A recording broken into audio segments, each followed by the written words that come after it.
Beamy, Ryan, 31, floor security supervisor at mid-size concert venue called Aurora Pavilion.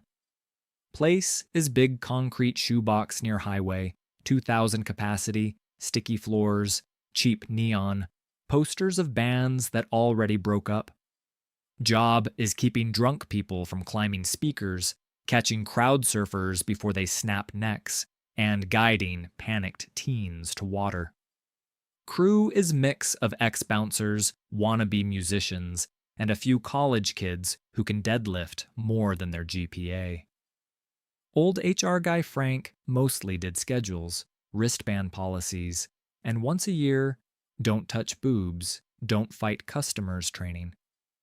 Rules simple: don't be a creep, don't be a coward. If someone goes limp in the crowd, you pull them like your sister. We had a couple scary nights, broken ankle, passed out fans, but no tragedies. Fire marshal liked our logs. Manager slept okay.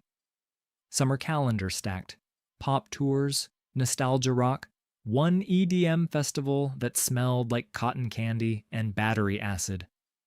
One Tuesday email hits, subject line, introducing our new director of guest safety and inclusion, mandatory all hands. Title feels like someone glued 4 TED Talks together, then gave them a badge and office. We cram into upstairs lounge, chairs crooked, stage lights half on, smell of stale beer and lemon cleaner stuck in carpet. GM walks in with woman early 30s, blazer over band tee, buzz cut on one side, nails painted stop sign red. Lanyard pins say, "Believe women, no means no touch," and tiny enamel wristband reading all access consent. GM introduces her as Zoe Hart, new director of guest safety and inclusion, consultant for gender-safe nightlife spaces. Whatever that means. Zoe thanks him with calm podcast voice, looks at all male security row like we're before, and she's after picture. Starts talking about groping at shows, men using safety jobs as excuse to touch women, phones full of horror stories. Shows slides of headlines about creeps in security shirts, crowd clips where guards obviously staring at cleavage. Says Aurora Pavilion will be pilot venue for touch-neutral safety, where women can enjoy music without feeling scanned and grabbed. Announces Project Safe Stage, 3 phases, promises press, awards, maybe sponsorship from some feminist soda brand. We clap polite because paycheck, not because we trust anybody with 3-word job title and custom fonts. Week later, we get pastel handbook in lockers. Project Safe Stage, Phase 1, Gaze Discipline. New rule: male guards at barricade must minimize lingering visual focus on female bodies. Eyes should be primarily on space, not shape. So we're supposed to scan crowd like wallpaper, not people. If woman complains about being stared at, automatic write-up, even if you're literally watching for someone crumpling in front row. Also introduces comfort rail on one side of barricade, section marketed as for women and non-men only. Only female guards allowed directly on that segment. New role called Crowd Guardians, purple armband, extra little stipend. Problem: we have exactly 4 women on staff, 2 part-time, 1 5'2", and terrified of mosh pits. Ask Zoe in meeting how we cover 3 shows a week with 1 comfort rail and maybe 1 guardian per shift. She says we will be intentional with scheduling and aggressively hire women, like strong swimmers grow from flyers overnight. Phase 1, weekend is messy but survivable. Dudes at barricade keep heads turning like oscillating fans avoiding eye contact too long. Couple girls thank Zoe for women-only rail. Others just climb where line's shortest.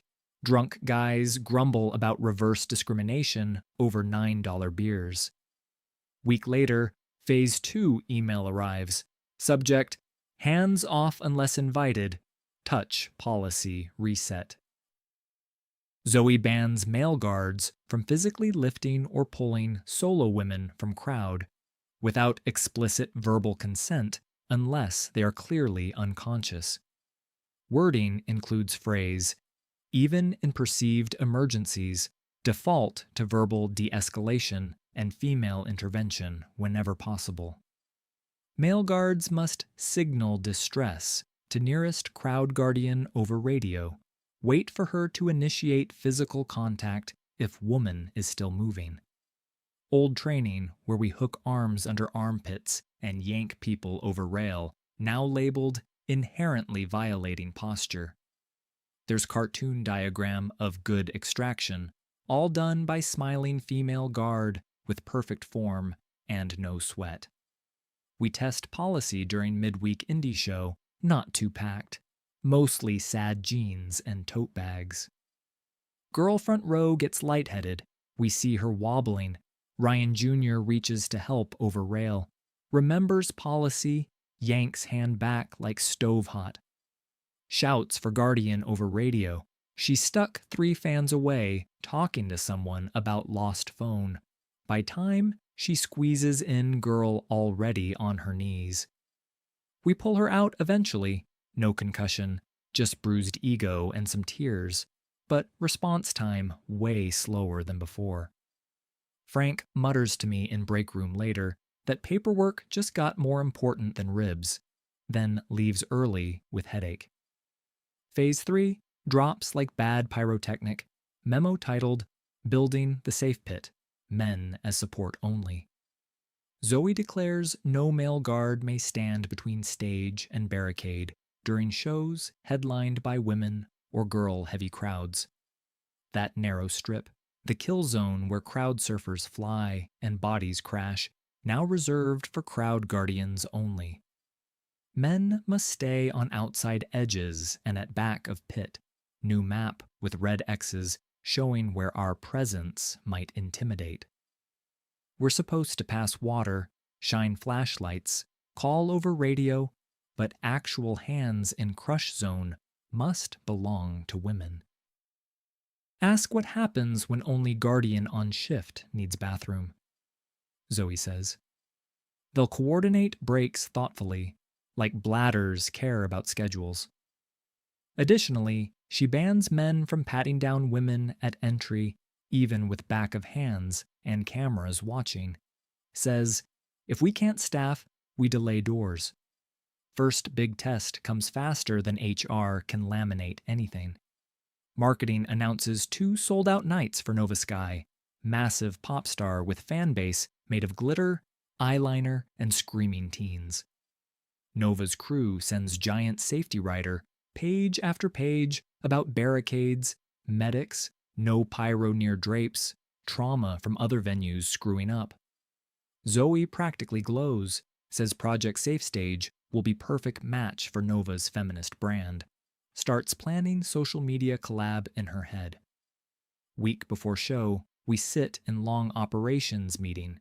Venue, promoter, Nova's tour manager, union rep, Zoe with a stack of binders. Tour manager grizzled guy named Hank, eyes like he's seen every mosh pit since the 80s, and none impressed him.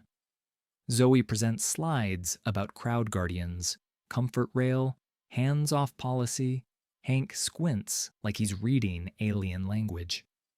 He says he doesn't care what color armbands are. He cares that if a kid goes down, someone big gets her out fast.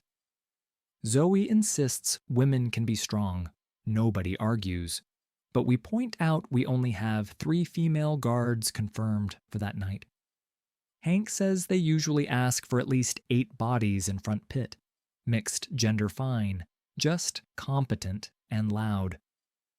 GM does nervous math on his face, says we'll cross-train some hospitality women to join guardians for these shows. By cross-train, he means give servers 1 rushed practice on how to pull someone over rail between lunch shifts. Day 1 of Nova arrives. Line of fans wrapping around block since noon. Homemade signs, glitter on sidewalk. Parents half asleep in cars. Inside, we double-check rail bolts, test radios, fill giant coolers with water cups. Medics set up triage room near loading dock. Hank walks barricade with me, taps spots where waves hit hardest, tells stories about other venues that screwed up and made headlines. Whispers, "Don't be those guys." Like curse and blessing in one sentence. Doors open, shrieking begins. Wave of teenagers sprints to front. Comfort rail fills with tiny humans in platform boots and fragile ribs. We place Zoe's crowd guardians between stage and barricade, 2 experienced females plus 1 server still practicing whistle grip. Male guards pushed to sides like we're decorative columns instead of primary crash pads. First opener plays, crowd bouncy but controlled, lots of filming, 0 pits, just occasional I love you screams. Zoe stands side stage with clipboard and huge grin, whispers to someone. Look how calm the energy is, no male aggression. I'm not calm, I'm counting heads and watching shoulders, seeing how far back people lean when waves push forward. Nova comes on around 9, lights down, confetti cannons, volume jumps from loud to earthquake. When chorus hits on first banger, front row compresses like car crash in slow motion, bodies shoved against rail, feet leaving ground. Girls start doing that silent screaming face, mouths open, no sound over music, arms flapping, trying to signal. Guardians wave back, trying to look soothing while being buffeted by 150 pounds of sparkling panic each. Usually, this is when we spread out along barricade, elbows locked, pulling people one after another, dumping them into safe lane behind us. Now, my team is stuck 10 feet back on edges, obeying red X map, yelling down line for guardians to move faster. Already see 2 girls pulled out limp. Medics meet them, both recover, but train doesn't slow. Each song, same surge. Radio crackles nonstop. Need waterfront center. Girl fainted left of comfort rail. Lost shoe, lost friend, lost everything. Around song 5, I spot bright neon wristband near center rail. Special color we were told to memorize. Those belong to VIP contest winners from radio promo. Teens who got immersive experience, including front row guaranteed spots. This one belongs to kid named Mia, 15 maybe, tiny, hair in glitter space buns. Earlier she told me this was her first show ever. Right now, she's pinned against metal with 3 taller girls crushing her, head tilted sideways, face gray, not pink. She tries to lift hand but can't, eyes rolling in that way you never forget, once you've seen it once. I look for nearest guardian, Danny, taller woman, currently wrestling another fan onto stage edge, 3 meters left of Mia. Second guardian, near right side, passing water. Third one, the server, already gasping and overwhelmed, clinging to rail like shipwreck. I take step toward center, toe landing on painted line where map says no male presence between rail and stage during show. Zoe's voice floats back into my skull. 3 different meetings about optics of men leaning over young girls. Lawsuits from unwanted touching. Also remember, coworker getting written up 2 weeks ago for too forceful extraction when he yanked someone by backpack before she slid under crowd. My muscles hesitate while brain screams move. Horrible half-second where training and policy fight, and neither winning. Mia's knees buckle, body droops, head slams against rail pad, half supported by crowd pressed behind her. That snap in my head louder than bass, Something simple like old rule resurfacing: don't let kids die for a memo. I blow whistle full blast, long shrill note cutting through track enough for nearby to flinch, and vault over red X like it's nothing. Crowd crushes in harder, seeing gap. I wedge myself between bodies and rail, hand braced to not hit anyone wrong place. Hook arm across Mia's chest below shoulders, hand under opposite armpit, other arm under her knees. Classic scoop and pull. Feel wristbands dig into my skin. Someone's elbow hits my jaw, tooth throbs, but she comes free with horrible sucking sound. Behind me, Danny finally sees, shoves over to help. Together, we drag Mia to photographer pit, dump her gently by low riser. Medics on us instantly, oxygen mask, blood pressure cuff, one cursing because pulse is weak, radio call for stretcher. Up on stage, Nova's mid-verse, sees commotion, song stumbles as she glances down, hand shielding eyes from lights. Music cuts mid-hook, crowd noise washes in. She shouts, "Everyone back up, we have someone down front, step away from the rail." Videos start recording from every angle, thousands of little rectangles capturing this mess for later. We roll Mia out. She coughs weakly, then stronger, thank God, still scary, but not worst possible chapter. After show, backstage corridor feels like someone turned oxygen down and guilt up. Hank storms into production office, slams radio on table, demands to know why front line was 3 tired women and a poster boy. GM looks rattled, Zoe pale but defensive, says system worked, girl saved, nothing catastrophic, like near miss is success story.